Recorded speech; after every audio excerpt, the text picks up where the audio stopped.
What's going on, y'all? We're back again. Last time I mentioned that my rear brakes were coming due. So now we're about to address that. So this is my first time doing some brakes. I've seen it done so many times throughout my lifetime, but today I'm actually gonna take the time and do it myself. So bear with me, let's get to it. I will link some of the ones I use to get this information because I might stumble through this. As I said, this is my first time doing it. So learn from my mistakes so you won't do what I did and make it a little faster. Let's get to it. All right, first things first, jack the car up. Oh. You're shitting me. So I just got these tires and there's already a nail in one. And as you can see, they are brand new. They're probably about a month old. That is crazy. It's not leaking, so we're just gonna go with it. Now that the wheel's off, we have to get the caliper off. To do that, we need 17mm wrench and a, what is this, 13 Allen. All right, so the 17 is to hold this inner bolt right here to keep from spinning, because if you do it, it just kind of, so you need. So you take the little 17, hold that here, and use your little socket.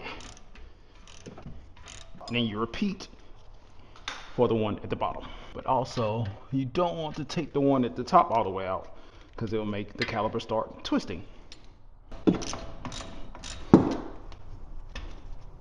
All right, and boom.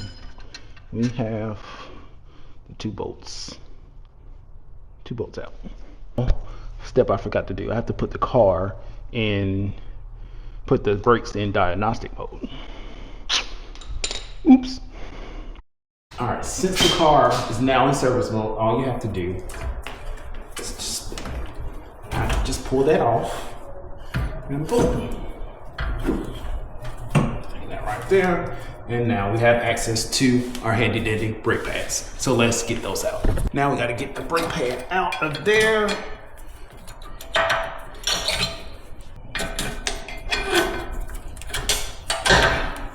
Funny enough, the rotors are only held on by a 6mm Allen wrench, Allen head screw. So our rotor is a little seized on there, so gotta get it off. I'm replacing these, so it doesn't matter if I get damaged. Got a little block of wood, hammer. All right, and she off.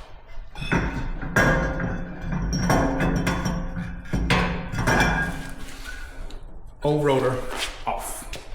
Just scrub everything down. Also, don't forget, you gotta clean this, which is needs a little more care because it is painted. Now that everything's all clean, time to reinstall our bracket clips. So the next thing we have to do is back out the caliper. So we need this to be pushed back so we can get the new brake pads in. So to do that, we have this little handy kit I got off Amazon. So it was just cheaper to get all of the ones I needed. Let's put this together, put that there, put this here. All right, and we should be good to go. And this is helpful because it actually twists the caliper and it backs it down for you. So as you see, we got little grooves here and this little spinny boy. Put those in those grooves, and once it twists, backs the caliper back.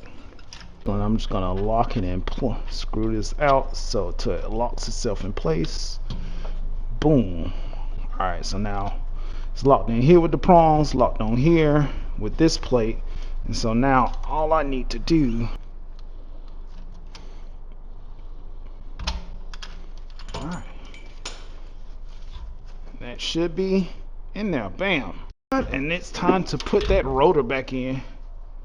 Alright, so time to get the new one in. Put it in the same way we took the other one out. And then find your mountain bolt. Alright, reinsert our mounting bolt. And then secure it with new rotor installed. Now it's time for the important part, the brake pads. Let's compare how bad these were. So these are the old pads. You look how it looks like it got some decent, you're like, okay, this don't look that bad. But then when you put them next to the new ones,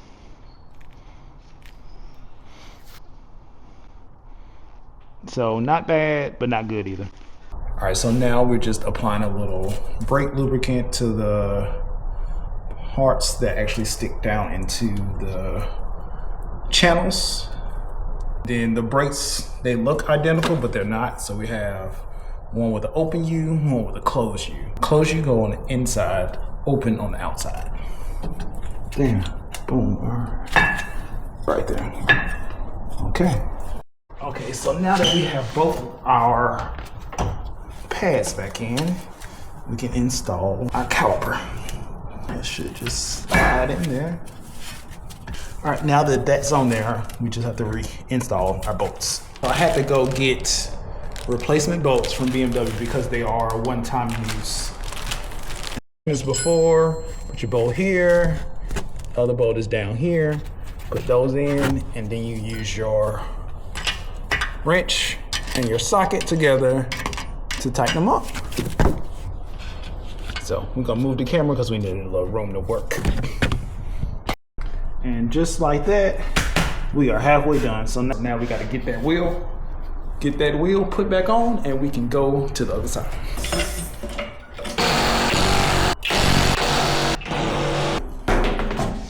Okay, same as last time. Gotta take the caliper off, pads out, loosen up the rotor and take the rotor off and then reverse it. All right, so let's get to work. All right, so we need just a little more leverage, so we're gonna,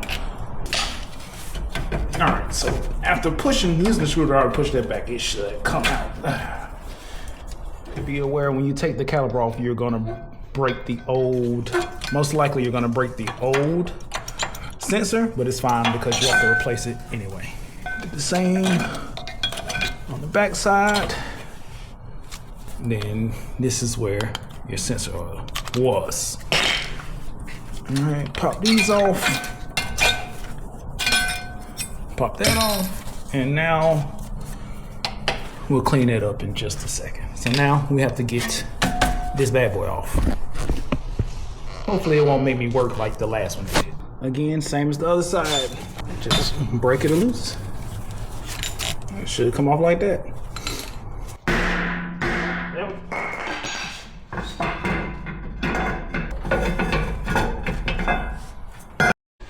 Now we gotta clean all this up.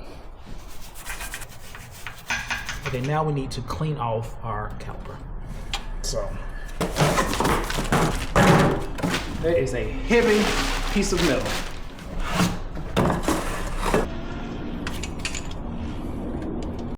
Woo! And now that one fall back a little bit, just a little bit. All right, get this. Let's finesse this in and lock it in with our mountain screw. Install our clips, repeat it for the top, and loop up this edge and this edge. Our open U on the outside, close U on the inside. Boom. One small difference between the passenger side or the right hand and the left hand is on the left hand side we have a brake wear sensor that we need to install. This actually goes into that closed spot. And once you got that in, just kind of click it, push it in until it clicks, and then you're good to go.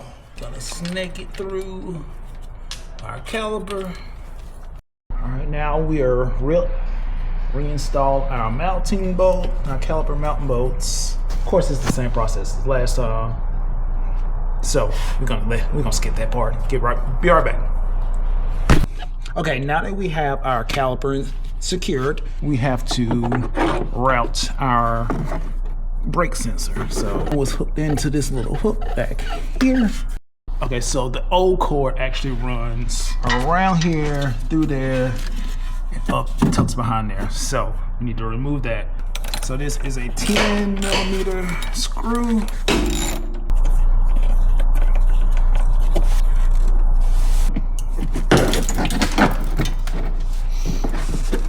But once you pull that back, it is a little cubby light. Let's pop this here, pop this here. Pull that out of there. Pop that out of there.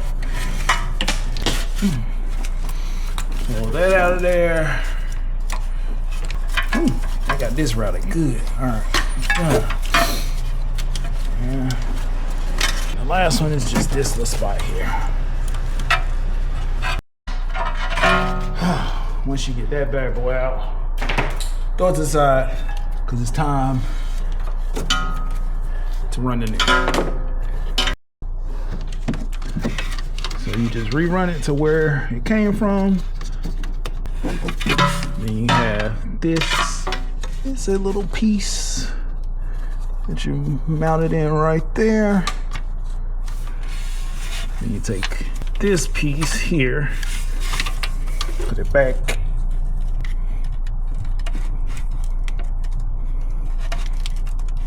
There we go, little screwdriver. Then after that, you want to take your little blue adapter.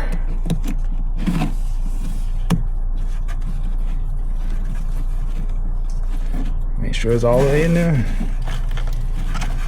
Put it back where you found it. Close it up.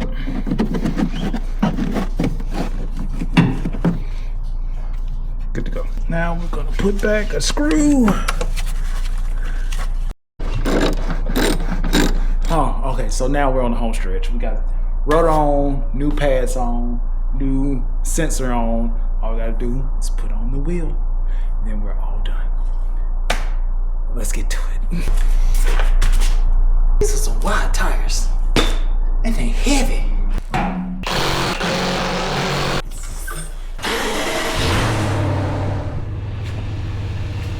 And just like that, we're done with the brakes.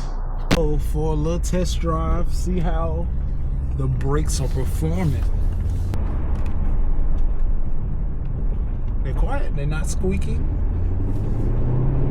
Getting a little sweet. I'm proud of myself. It's completed. Body's tired, I feel like I've been at the gym all day. But we have fresh brakes.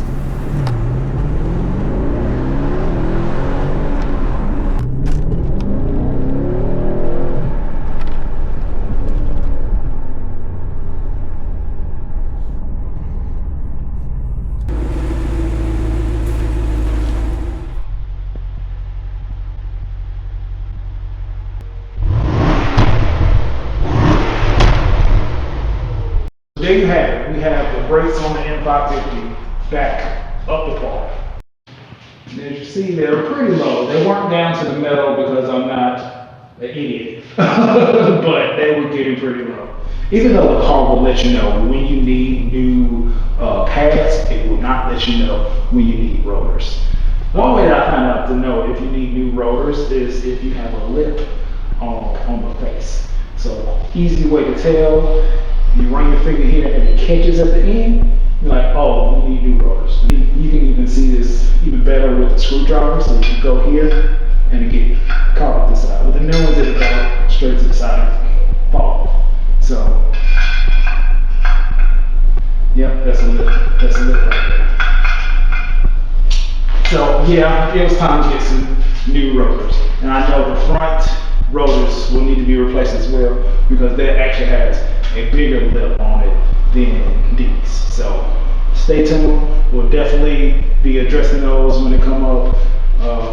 And like I said in a few videos back, this year is all about maintenance because We had a lot of repairs for 2025 this year. We're just gonna make sure we get that routine maintenance in just to keep the car running for as long as possible, because I do enjoy it. So we'll see how things shake out. Okay, so I had to go take a shower and get cleaned up because I was filthy. But anyway, all right, so now that all the brakes and everything is on the car, we just got one final step, and that's to tell the car that everything's been reset and should be good to go. So to do that, we're going to use the Beamer link. And in that, all you do is connect to the car, go to the service menu, and then click the reset for the rear brakes. And that will let the car know that the sensor has been replaced and to reset the counter. So once that's all done, we're good to go. Thanks for watching this one. It was a learning experience. Hope you guys learned something. I got something out of watching this video because it was interesting for me, and I mean, it feels good being able to work on your own car. So thanks for watching. Hit the like button, drop any questions if you have in the comments. Let me know what you think. Did you think it was cool that you can take the rotor off without actually moving the caliper? That saved me a lot of time. I didn't have the head to take that Torx bolt off. I actually destroyed like 2 heads trying to take that off. But hey, you know, so we got it all done. No complaints on my end. Thanks for watching, you guys. I'll catch you guys in the next one.